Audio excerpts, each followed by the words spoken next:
Buenas noches, comunidad de Macondo, ¿cómo están? Comenzamos esta nueva emisión de nuestro programa, como todos los jueves. Leandro Grille desde Montevideo, Marco Terussi desde algún lugar del mundo, esta vez este lugar es Madrid, y una servidora. Bueno, México irá a unas elecciones inéditas este domingo.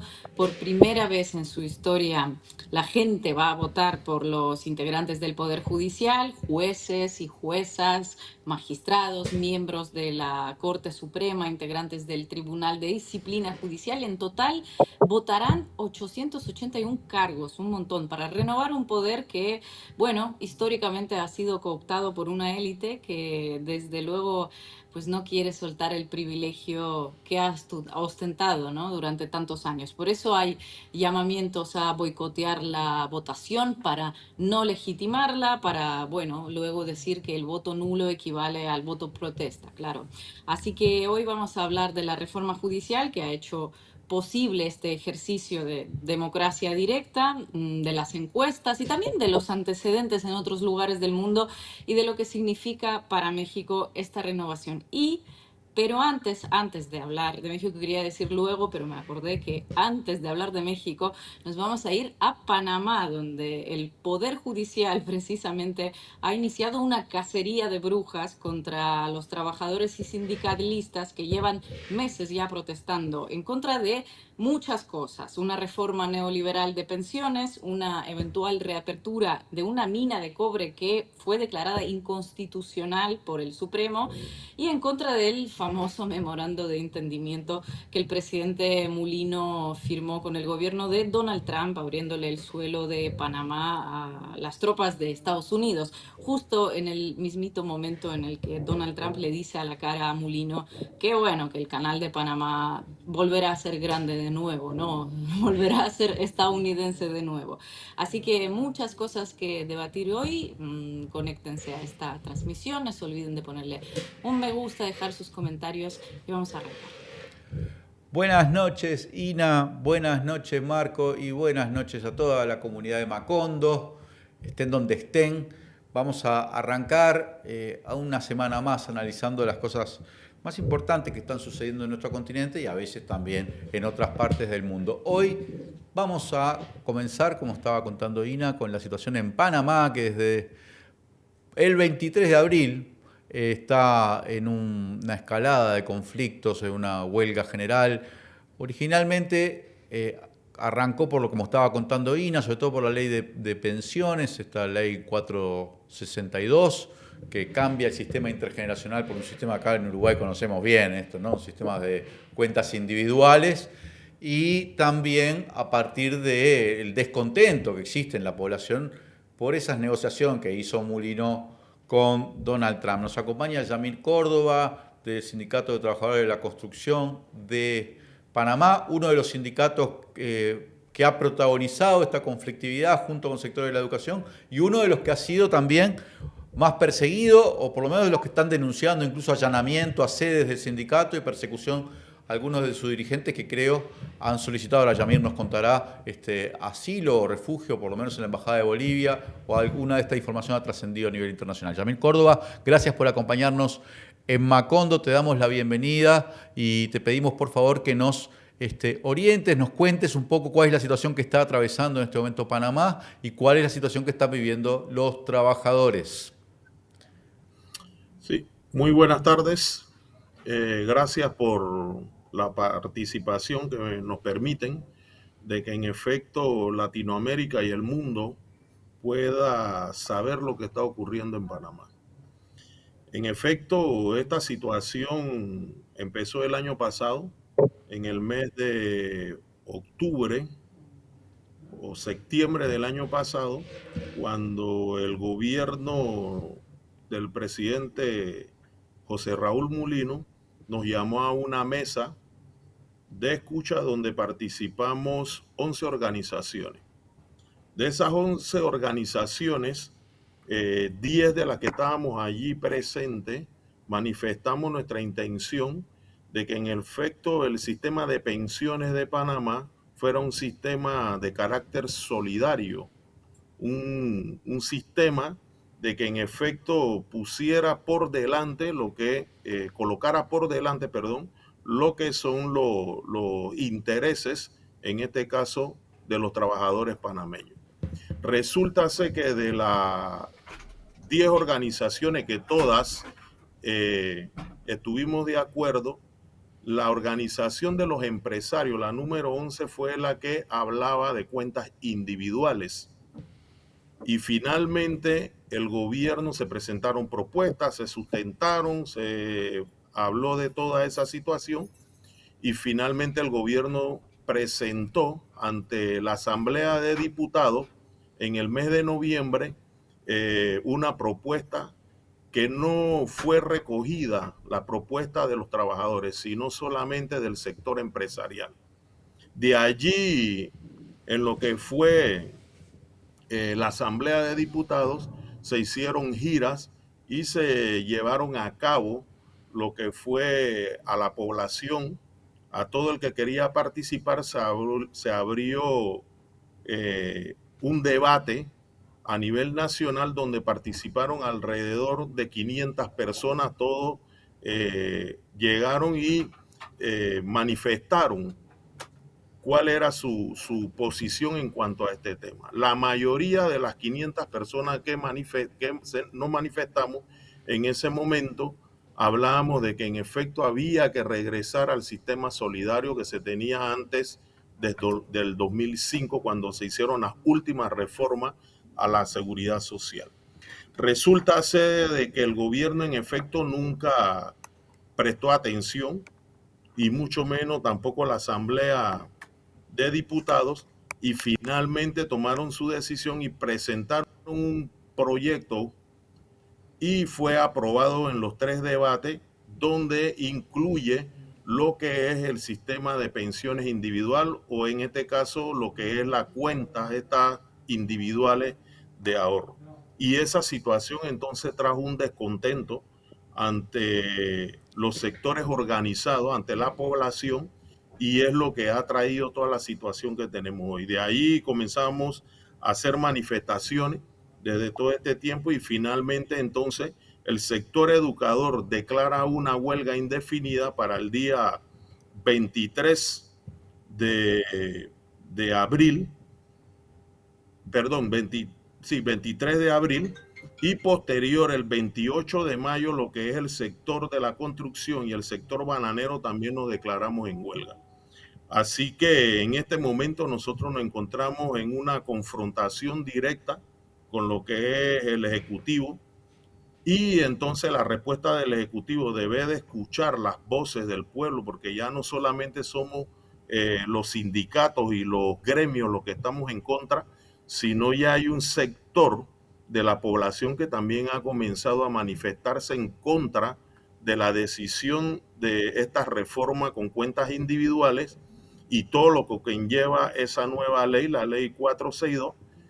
Y entonces lo que ha comenzado es una persecución en este caso, primeramente contra el sindicato de los trabajadores de la construcción, en este caso contra Suntra, porque en unas entrevistas o en unos programas que tiene el presidente, en este caso los días jueves, él prometió de que en efecto iba a minimizar al Suntra a su mínima expresión.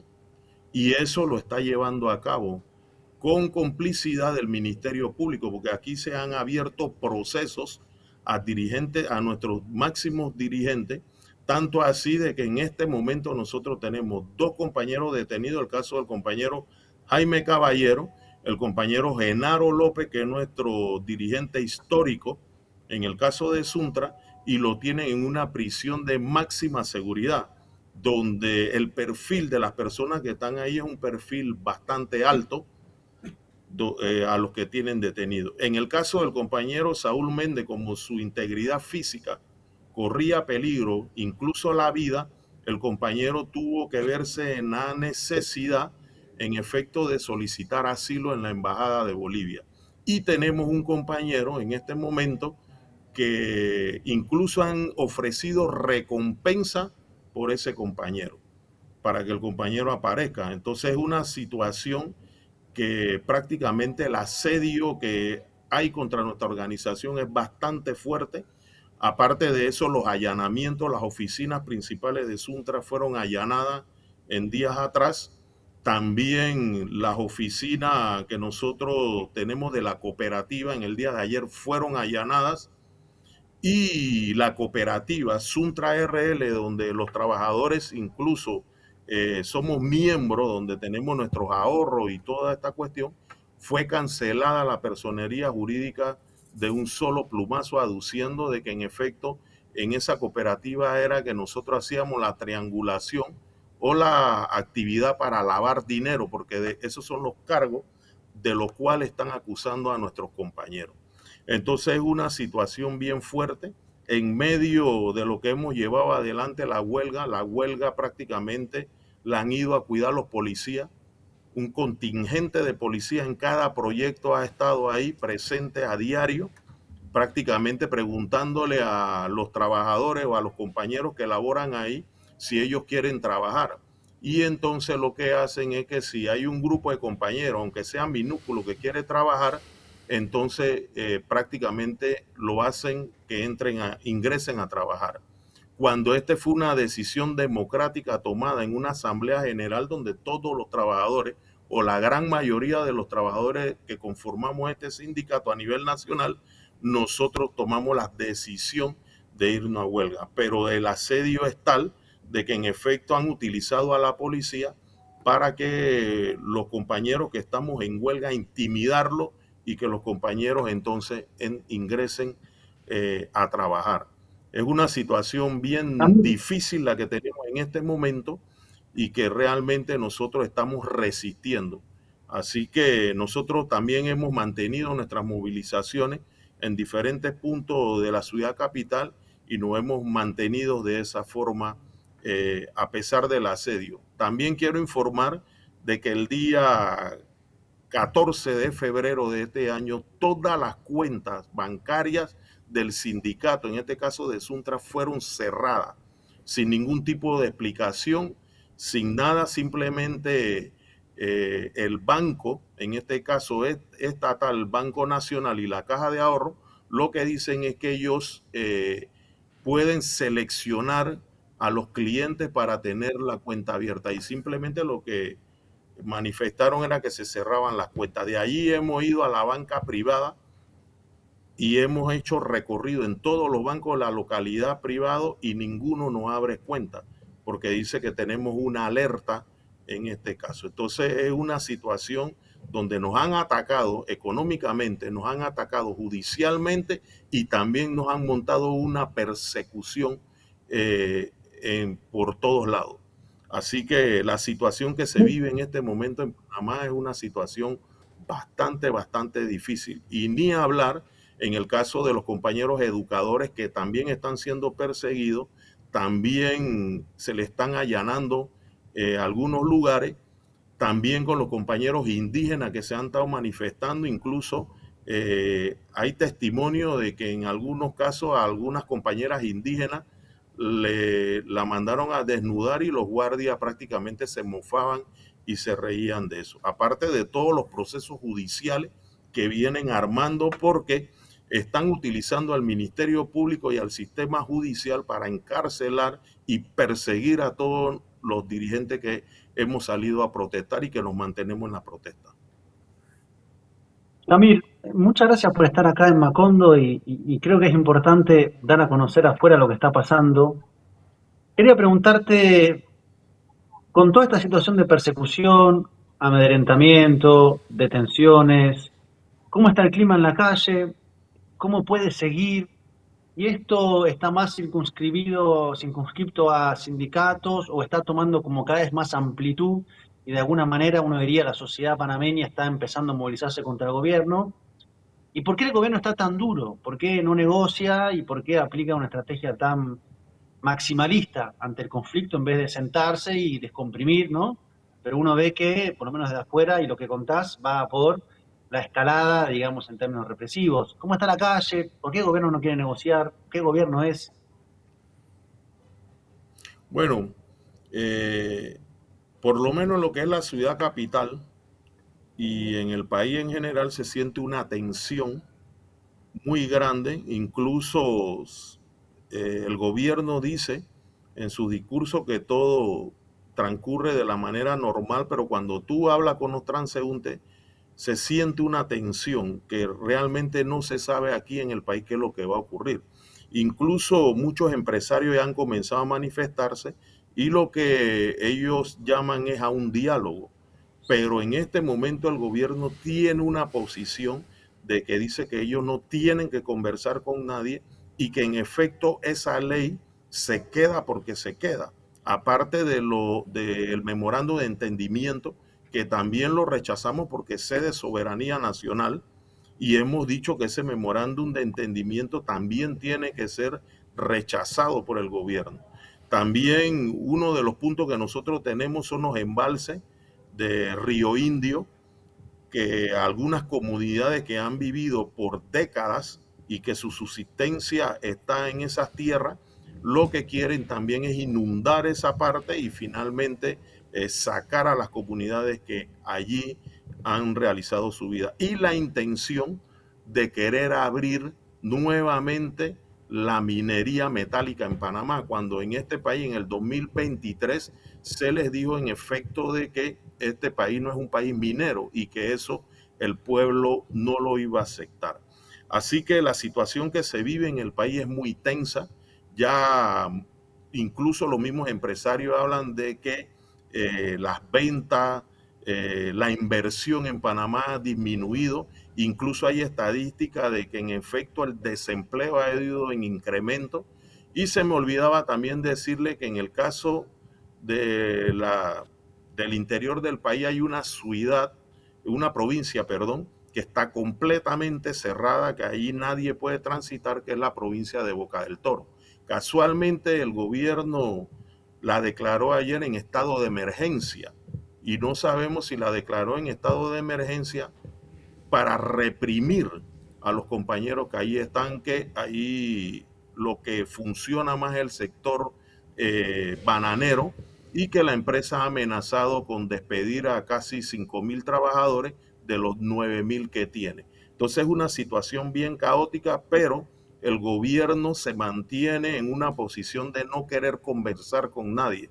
Dice que nada ellos tienen que conversar y que eso se van a mantener. O sea, el presidente que tenemos hoy en día es una persona testaruda, una persona que parece que no escucha, y él piensa de que en efecto lo que él dice es la ley y él va por ahí porque él quiere imponer de todas formas esa cuestión.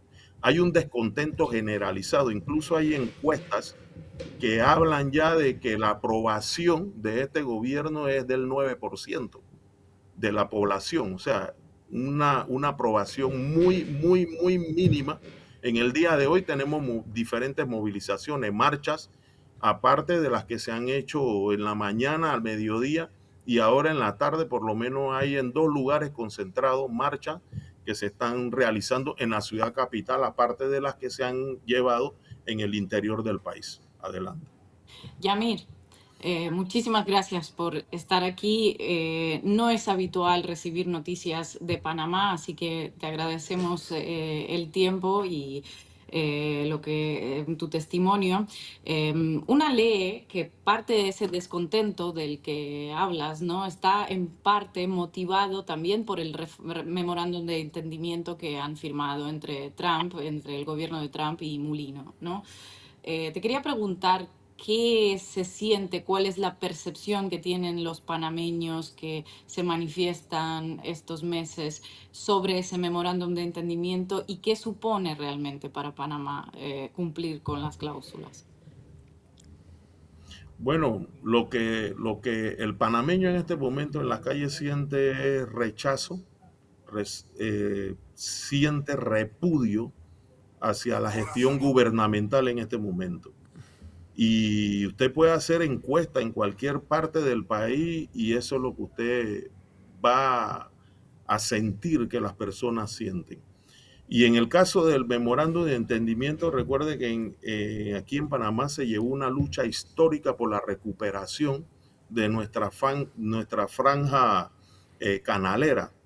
Y hoy en día prácticamente este gobierno ha cedido espacio ha cedido bases militares, ellos dicen que no, pero cuando uno estudia y ve el memorándum de entendimiento, claramente habla de bases militares. Se hablan de 4 bases prácticamente dentro del país, y nosotros eso lo vemos con rechazo, porque nuestro país no puede ceder soberanía.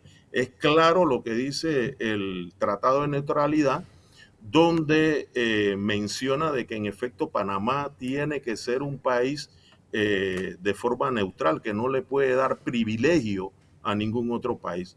Y el gobierno prácticamente de Trump ha llevado adelante un sinnúmero de situaciones donde incluso ellos expresan de que en efecto los buques tienen que pasar de forma gratuita y expedita por el canal de Panamá. Entonces nosotros eso no lo podemos aceptar, porque realmente nos pone en la mirada en un conflicto que se pueda dar en este caso entre Estados Unidos y otras naciones.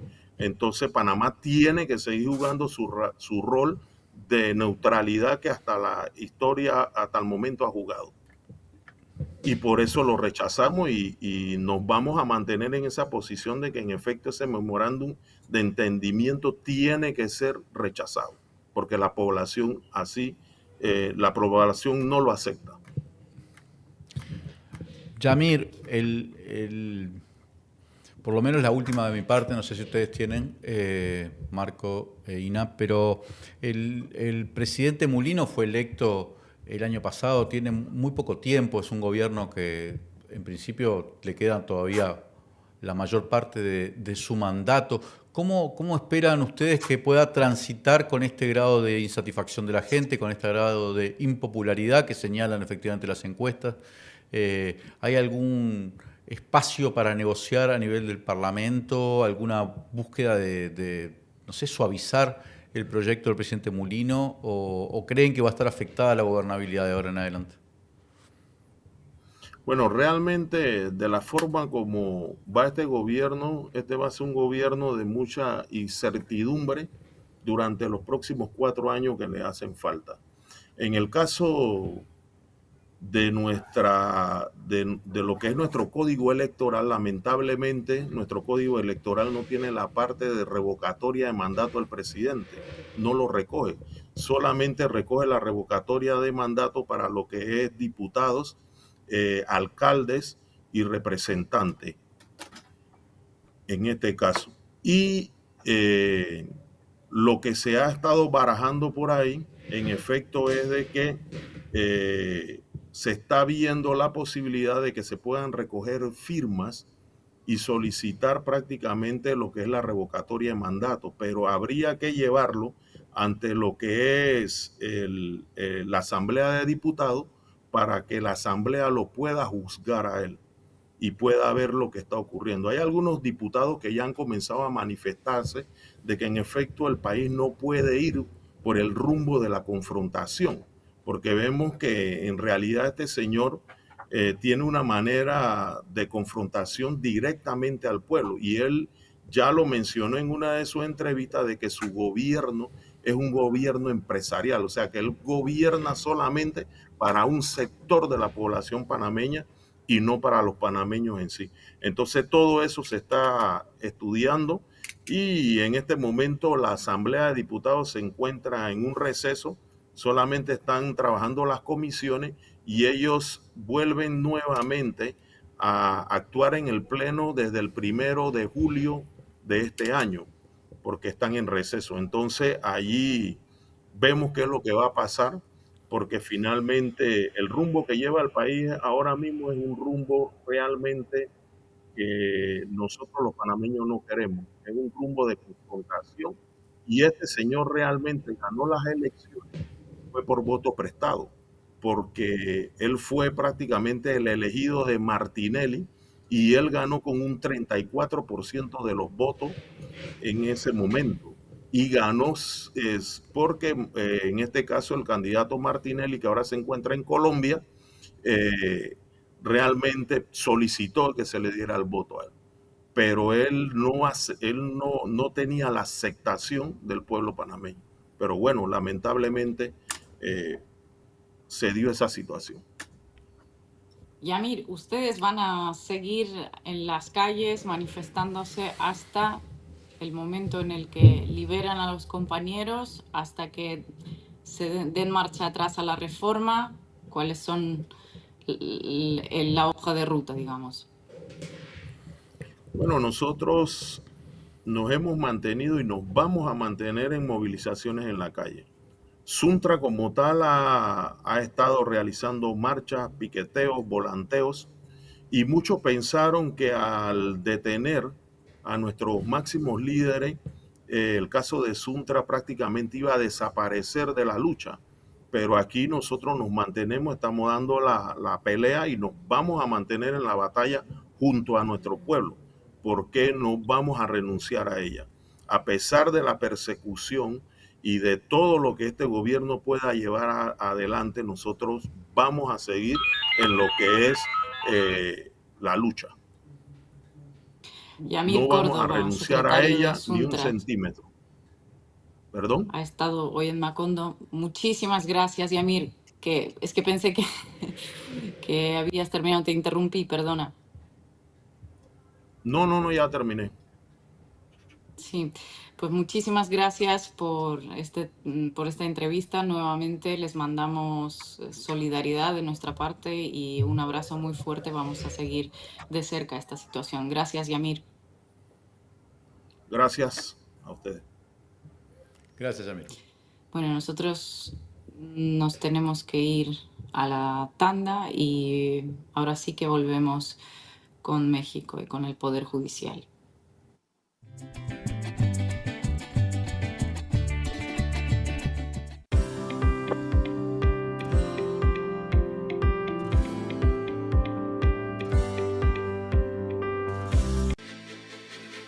La verdadera amistad te dice las cosas de frente, aunque muchas veces no te guste. Porque tiene la honestidad por virtud y es auténtica.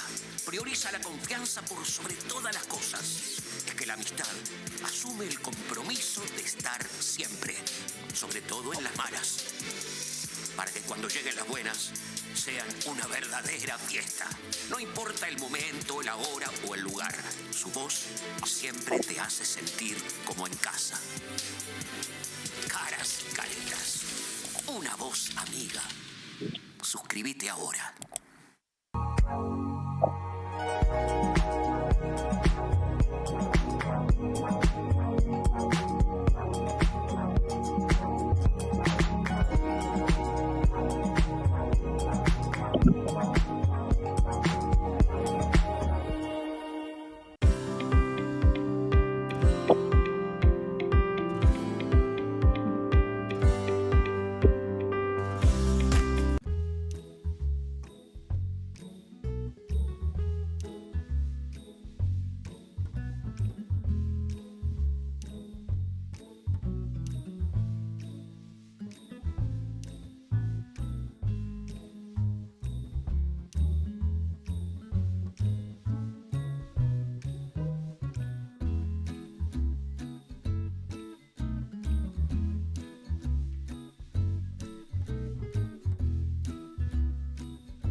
A todos y todas los que nos acompañan y vamos a meternos con la elección judicial que va a elección de... Es una elección muy particular, es una elección casi inédita. La reforma judicial en México habilitó que los magistrados, magistradas, en fin, sean electos, sean electivos. Por lo cual este 1 de junio se van a realizar esas elecciones y hay como 881 cargos que van a ser sometidos a la decisión de la ciudadanía. Por supuesto, un proceso que tiene esta profundidad de transformar en electivo uno de los poderes del Estado, que hasta ese momento no lo era, y que recordemos las polémicas que había en torno al Poder Judicial mexicano, llama la atención de todo el mundo, pero no está exento de los debates propios que hay dentro de México. Nos acompaña Ingrid Urgüelles desde Japón, me dicen, desde Japón. La doctora Ingrid Urgüelles, abogada y también doctora en letras, periodista también del diario Red Latinoamericano. Gracias por acompañarnos, Ingrid. ¿Cómo te va? Hola, hola, buenos días para mí, buenas tardes para ustedes. Eh, Porque no, además todo bien aquí. estás en el día después, como aquella la novela de Humberto Yo estoy Eco. en el futuro, Estás en el futuro. así es. Bueno, pero todavía no llegaste al 1 de junio, o sea que todavía no podés saber cómo va a desarrollarse esta elección en México, pero podés tener claves de cómo está la cosa, cómo se va preparando México para una elección que es, a todas luces, un hecho extraordinario en todo el mundo, que llama la atención del mundo y que va a poner a la ciudadanía a elegir nada menos que jueces y juezas, los magistrados, que siempre pareció como un poder por fuera de la decisión popular. Es un proceso, tú bien lo dijiste, inédito, porque no hay experiencia en México, digamos, de una cosa similar. Entonces, la verdad es que es un poco experimental. No hay cómo anticipar el resultado, no hay cómo anticipar digamos, la cantidad de gente que va a votar, ni nada por ahora. Pero es un proceso obviamente necesario, obviamente que rompe con esta idea de que el Poder Judicial puede ser un poder político de la derecha, que es lo que un poco así estaba funcionando en México. Y yo veo a la gente un poco preparándose, estudiando, porque mira, son elecciones no sencillas, son muchos los candidatos y son bastantes las votaciones que hay que hacer. Entonces hay que prepararse, hay que estudiar, hay que revisar cada perfil.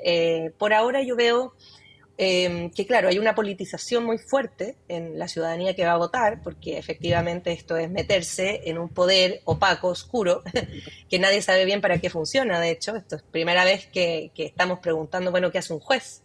¿O qué hace un ministro de la Corte Suprema?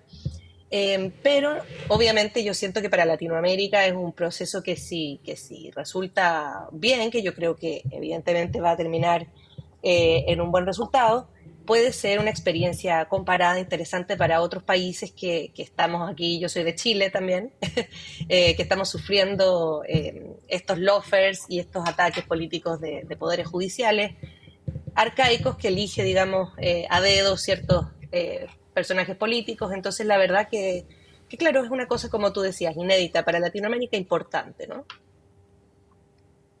Ingrid, gracias por estar acá en Macondo. Decías que salga bien el domingo. ¿Cómo se puede evaluar que salga bien o salga mal el domingo? ¿Es por la participación, como dice la derecha? ¿Es por cómo resulta el resultado, valga la redundancia, en cada instancia del Poder Judicial? ¿Cómo se evalúa cuando aparezca el resultado sobre la mesa si estuvo bien, si estuvo mal, o estuvo bien ya de por sí, porque hubo un ejercicio de participación y ciudadanización del Poder Judicial? ¿Cuál es la forma de evaluar este proceso? Yo pienso que es un poco lo último que dijiste, ¿no? Es decir, ya salió bien porque ya estamos en un ejercicio de politización ciudadana, ya estamos en un ejercicio de cuestionamiento a cómo funcionan los poderes judiciales en general. Así esto de la separación de poderes, que suena muy bien en el papel, pero en la práctica no existe, digamos, se puede de alguna manera romper vía voto ciudadano, vía elección popular. No hay cómo evaluar bien o mal, Marco, en el sentido de que, claro, no hay una comparativa en México respecto de esto. Y por supuesto que como todo proceso que se hace por primera vez, evidentemente estamos frente a un experimento que lo más probable es que tenga sus propias deficiencias, como ocurrió en Bolivia o como ocurrió, digamos, en otros países que han tenido algunas experiencias similares, pero la idea es que con, digamos, los años y la experiencia y las distintas votaciones, es un proceso que se va perfeccionando. Evidentemente ahora hay ciertas cosas que me imagino que en la próxima elección del Poder Judicial va a haber que preguntarse si está bien o no, ciertas formas de selección o ciertos perfiles que pasaron ahí que no tendrían que estar. Pero, como te digo, yo creo que ya el ejercicio de politización que estamos viviendo hoy se puede considerar un éxito, se puede considerar, digamos, un primer paso en cuestionar y en meter a la ciudadanía y la representación popular a una cuestión que siempre ha sido opaca en todos nuestros países, ¿no? Que tiene que ver con el Poder Judicial, los jueces, los poderes que están detrás y que siempre, por supuesto, son políticos, ¿no? Ingrid, buenas tardes, buenos días, ¿no? Para ti. Muchas gracias por estar aquí, compañera. Estabas hablando de experiencias en otros países. Sé que has estudiado bastante este asunto. ¿Qué experiencia destacarías tú fuera de México que te parecería ejemplar? Mira, está la experiencia de Bolivia, la verdad, que yo diría que es la más similar porque efectivamente hay otros países que han tenido, que tienen ciertas elecciones o que tienen ciertos sistemas de elección del Poder Judicial. Suiza, por ejemplo, ¿no? Que elige, según los cantones, un sistema mixto, ¿verdad? Está Estados Unidos, no sé si es el mejor ejemplo de todos, porque en realidad es una elección que se hace, digamos, muy política en el sentido de muy propagandística y donde los jueces están asociados a partidos políticos y donde son realmente candidatos que dejan sus funciones para poder participar en las elecciones. Entonces, la verdad no sé si ese es el mejor sistema. También hay otros, como Japón, por ejemplo, ¿no? Que tienen un sistema híbrido, donde los jueces a veces, o sea, inicialmente son nombrados por el Poder Ejecutivo, pero hay un mecanismo de referéndum revocatorio. Y yo diría que Bolivia es como lo más similar en términos de la elección literalmente de jueces y magistrados, y ha sido evidentemente un proceso que ha ido perfeccionándose con el tiempo.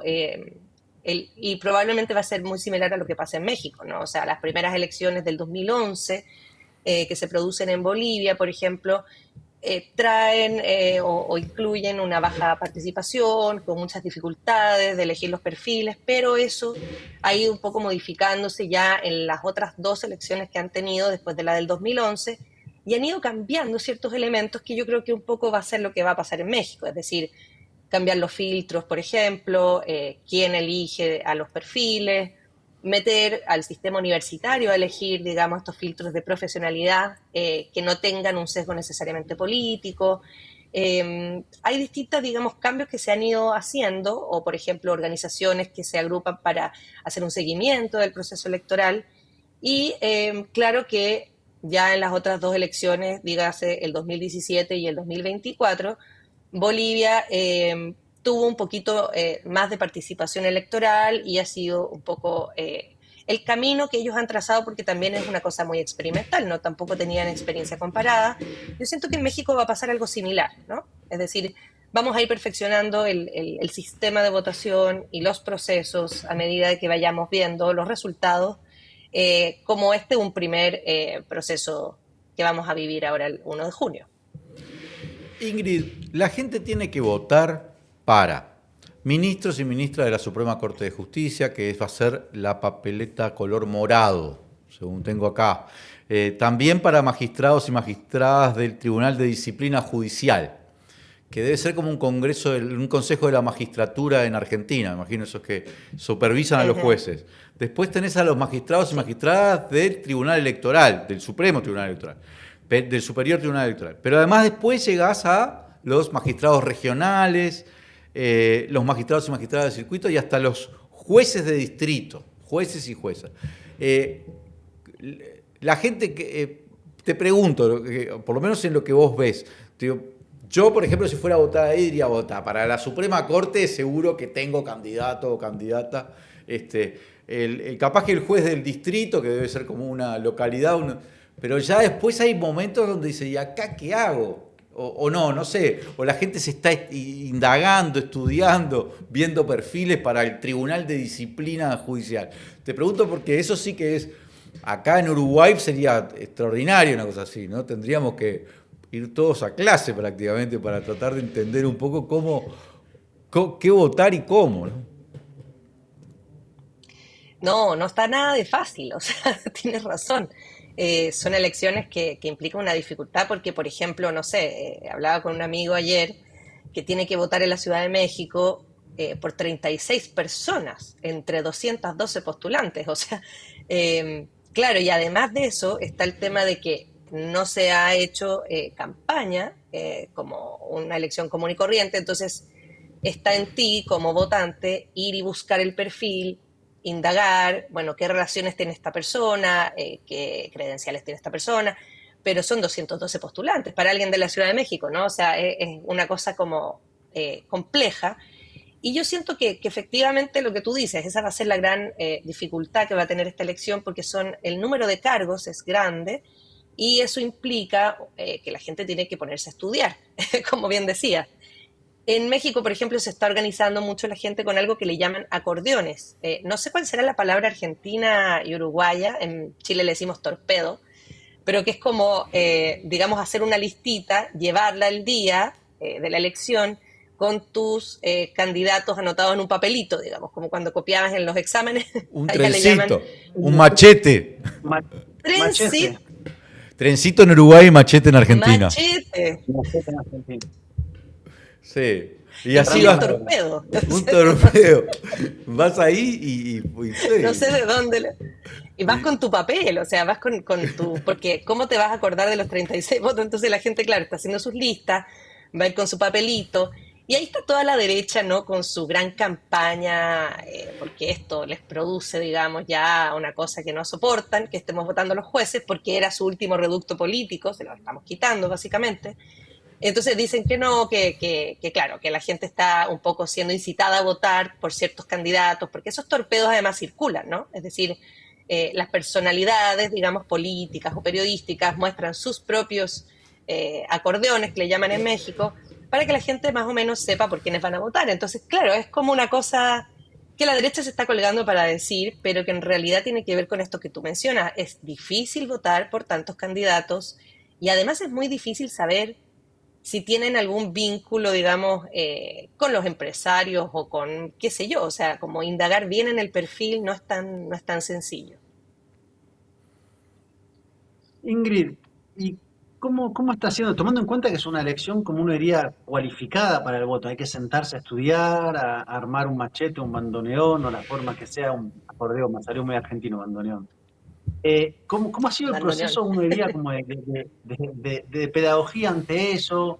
¿Cómo estuvo el Instituto Nacional Electoral? Porque quiero decir, si no hay una fuerte pedagogía y una suerte como de preparación de la gente, porque es un voto cualificado en cuanto a que es novedoso, es muchas personas. Ujú. Los spots de campaña son muy particulares porque no pueden decir de qué partido son, si es que son de algún partido. Entonces, como uno ve así como una suerte de campo minado, que uno dice, bueno, el otro día veía un tuit de una compañía que decía, bueno, por fin terminé de armar mi acordeón, digamos, ¿no? Como estuve unas cuantas horas. El INE, que es el organismo ocupado de eso, el Poder Ejecutivo, pues, han trabajado de cara a que la ciudadanía vaya y diga, bueno, sí, más o menos sé de qué se trata, seis papeletas, seis colores, sé quién es quién, o estamos en una suerte como de zona de incertidumbre todavía. Es como tú dices, un proceso de pedagogía política que evidentemente se va a ir como perfeccionando con el tiempo. Es una elección muy desafiante, diría yo, para la ciudadanía mexicana, porque implica lo que tú dices, estudios, conocimientos, un poco meterse, ¿no? En esta opacidad de los poderes judiciales, porque también una cosa es el perfil y otro, bueno, ¿para qué funcionan? Y eso no es malo porque eso tiene que ver con, digamos, la politización de funciones que siempre habían sido muy desconocidas, ¿no? Para la ciudadanía. Es decir, nadie sabe en nuestros países del Cono Sur qué es lo que hace un juez de no sé qué, o qué hace el juez de la Suprema, o cómo decide, o qué tipo de sentencias tiene. Y un poco nos dejamos guiar por estas personas que además son designadas, ¿no? Casi unilateralmente, o sea, una cosa muy poco democrática, y que representan poderes políticos, siempre, generalmente, ¿no? Y en México, esta Corte Suprema, y bueno, el Poder Judicial en general, pero principalmente la Corte Suprema ha sido un poder político de la derecha, su último bastión, desde donde ellos operan, y han operado para frenar muchísimas cosas, ¿no? En México, sobre todo en el gobierno de Andrés Manuel López Obrador, donde permanentemente estaba la Corte Suprema, cada vez que se avanzaba un poquitito en derechos sociales, bloqueándolo, ¿no? Claro, porque defienden los intereses del empresariado. Entonces, la verdad es que eso, que la ciudadanía sepa eso, que entienda cuál es la finalidad de este proceso, que es un poco un proceso político, diría yo. Esto no es una reformulación del aparato de procuración de justicia o del sistema de justicia en México. No, esto es una cosa política, es una elección política de personajes que siempre han representado a ciertas oligarquías, que esto se esté conversando, que esto se socialice, que la gente, como bien dices tú, se ponga a estudiar o vea, bueno, ¿y este a quién pertenece? No hay partidos políticos, pero hay intereses. No representan, digamos, literalmente un partido político, pero tienen sus vínculos, ¿no? Y varios de ellos han ido saliendo con sus propios vínculos por distintos periodistas que han destapado ciertos perfiles que van de candidatos a esta elección. Pero todo eso es un proceso de legitimación ciudadana, de participación política, que enriquece evidentemente el debate y lo enriquece pese a que no haya la gran participación, pese a que los jueces no sean elegidos, digamos, por una cantidad de votos así como notable, porque ya estamos en una discusión un poco bastante más avanzada que otros países de América Latina, ¿no? Respecto de las funciones de este aparato judicial. Ya nos gustaría a muchos, ¿no? Estar en ese nivel de debate, sobre todo en lo que se refiere al Poder Judicial. Ingrid, me acuerdo que cuando estaban por aprobar y se estaba debatiendo la reforma judicial, ha habido muchos aspavientos, bueno, una injerencia directa desde Estados Unidos. Todos recordamos esas declaraciones del entonces embajador Ken Salazar. Decía concretamente que la reforma judicial amenaza las relaciones comerciales de México con Estados Unidos y con Canadá, y eso va a ahuyentar las inversiones. Pues te quería preguntar si has seguido un poco cómo añejaron esas declaraciones, si ha habido efectivamente corte de inversiones que dependiesen, ¿no? Que estuviesen vinculadas con la reforma judicial y no con las órdenes y posteriores recogidas de cable de Donald Trump, sino directamente con la reforma judicial. Y por otro lado, siguiente pregunta que ya aprovecho para hacerte, ¿cómo se comporta ahora mismo con respecto a esa votación el embajador de Estados Unidos? Que al menos por lo que yo he seguido parecen estar como bastante callados, ¿no? De momento. Mira, Estados Unidos y su injerencia permanente, Ina, ya la hemos vivido en tantos otros aspectos. Este es uno más, la elección del Poder Judicial. Y evidentemente siempre muy en línea con la narrativa de la oposición, de la derecha, de los poderes económicos, porque un poco es lógico, ¿no? Que estén defendiendo sus intereses, que están en juego, evidentemente aquí, porque como bien les decía, este es el último reducto de ciertos poderes en México. Ya estaban todos ahí un poco asegurados por los jueces y por, les pongo un ejemplo, está este señor Ricardo Salinas Pliego, seguramente ustedes lo deben conocer, que es un empresario, dueño, digamos, de ciertas televisoras como TV Azteca y dueño de muchas empresas. Y él, por ejemplo, ha sido un férreo opositor de este proceso, llamó a no votar, porque así está la derecha ahora, con llamados a no votar para no legitimar, según ellos, el proceso, creen que esa es la manera. Y este Salinas Pliego, cuando era, digamos, la discusión sobre la reforma al Poder Judicial, tuvo un rol muy activo, ¿no? Porque evidentemente él va a perder todos los beneficios que ha tenido hasta ahora. Es una persona que debe impuestos, grandes cantidades de impuestos en este país, y gracias a la Suprema Corte esos impuestos no han sido pagados. Entonces, claro, si elegimos los jueces, se le va a acabar su posibilidad de estar de deudor fiscal. Y un poco eso es lo que ha pasado, ¿no? Son intereses empresariales, intereses económicos. Y en el caso de Estados Unidos, claro que también es un riesgo para ellos perder la posibilidad de poder incidir en este aparato de la derecha, ¿no? Porque ya a estas alturas no han tenido la posibilidad con la presidenta Claudia Sheinbaum, ni tampoco con el presidente Andrés Manuel López Obrador, que han bloqueado muchas cosas en términos de la injerencia, y por eso se han manifestado más allá de lo que debieran. Esas declaraciones de Ken Salazar en su momento, totalmente fuera de todo protocolo posible, porque era el embajador y se estaba pronunciando sobre un tema que es interno del país. Jamás él tendría que haber, ni siquiera haberse pronunciado respecto a algo así. Te habla de que, claro, ellos ven en el Poder Judicial un espacio, ¿no?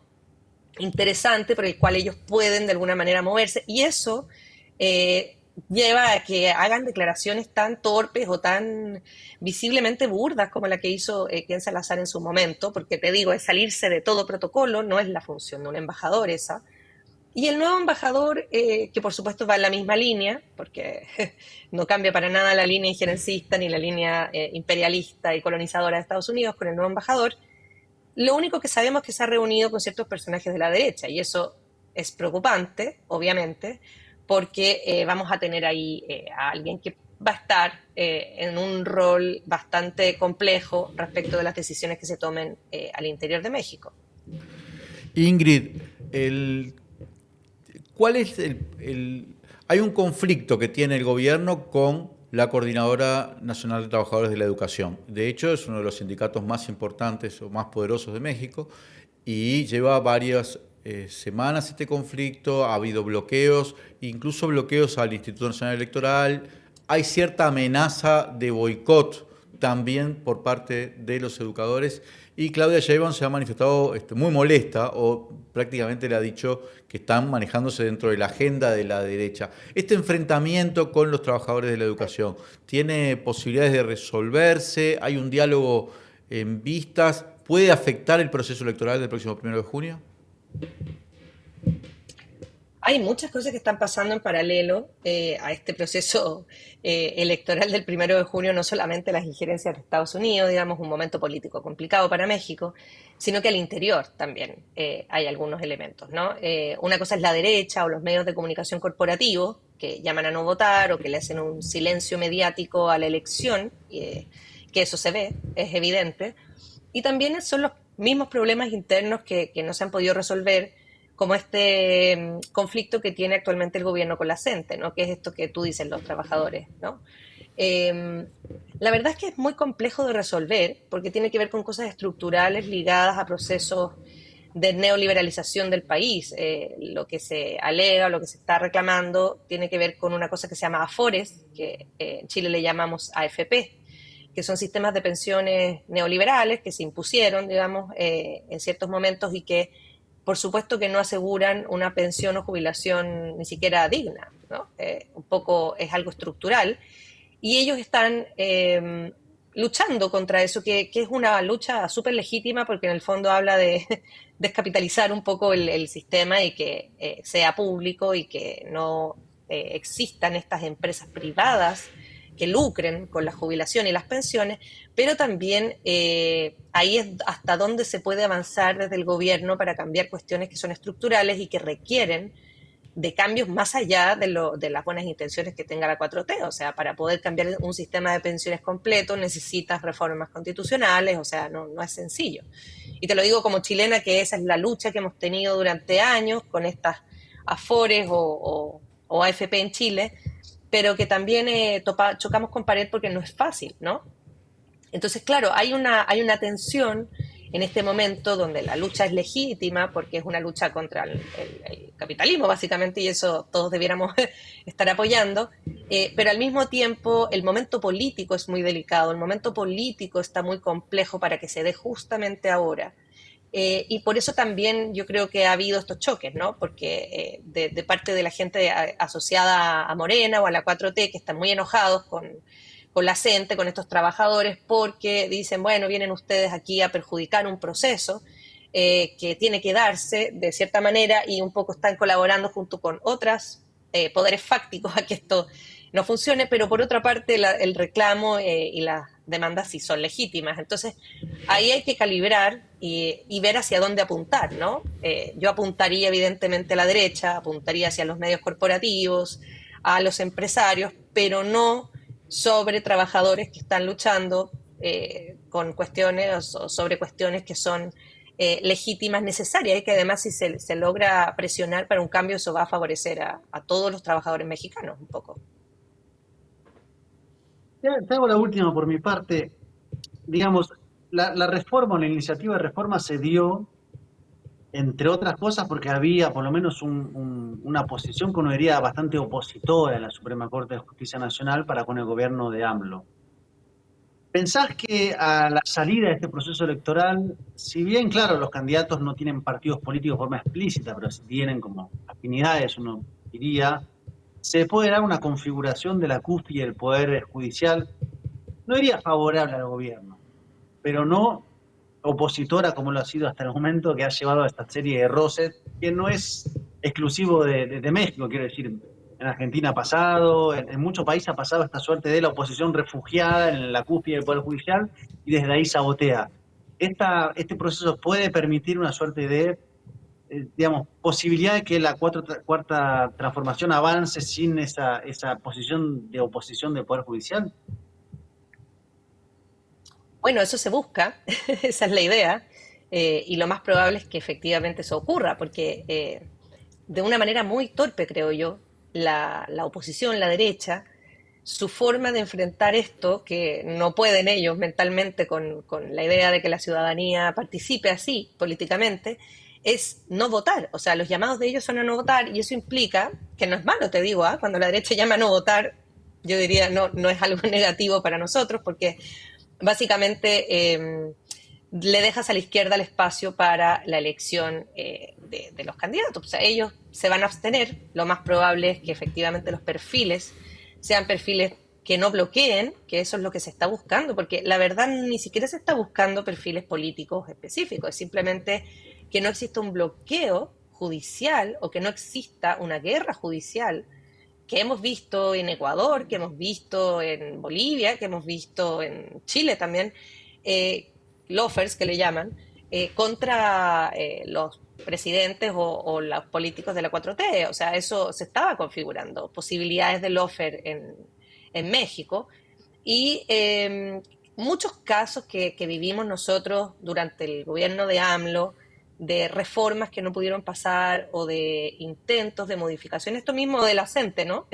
de la lucha sobre las afores, tantas luchas sociales que han sido bloqueadas o que son entorpecidas por este Poder Judicial. Entonces, lo que se busca es simplemente quitar ese obstáculo, ¿no? Para poder avanzar en reformas sociales y desneoliberalizar, porque eso es lo que busca la 4T, un poco quitar estas estructuras neoliberales impuestas durante los años 90 y también que la Corte Suprema deje de favorecer a ciertos personajes, ¿no? Como este mismo Salinas Pliego, haciendo que no pague impuestos porque él pone sus amparos y puede no pagar, o también tantos casos que vimos donde el mismo Poder Judicial en cosas que realmente, Marcos, son escandalosas. Cuando llegó AMLO, por ejemplo, una de sus primeras reformas fue que ningún funcionario público podía ganar más que el presidente, un salario, digamos. Y obviamente los jueces de la Suprema Corte ganaban más que el presidente, ¿no?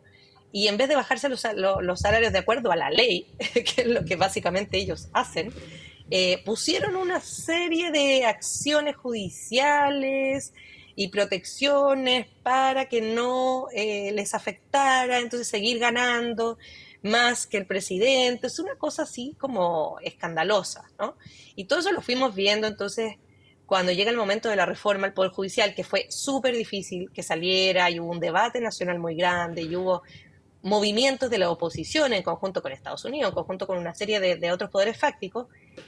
Todos sabíamos lo que son estos reductos del Poder Judicial, ¿no? Un poquito antes de la reforma, esta presidenta de la Suprema Corte, Norma Piña, se había reunido con líderes de la derecha en una cena en la noche, en lo oscuro, digamos, como articulando cosas y teniendo reuniones políticas, es decir, sí sabemos lo que es. Entonces, la verdad es que el resultado esperable es que las personas que conformen, sobre todo en la Suprema Corte, sean personas que ni siquiera afines, simplemente que no representen un poder de la derecha fáctico, que no bloqueen reformas y que no sean un impedimento para avances en derechos sociales.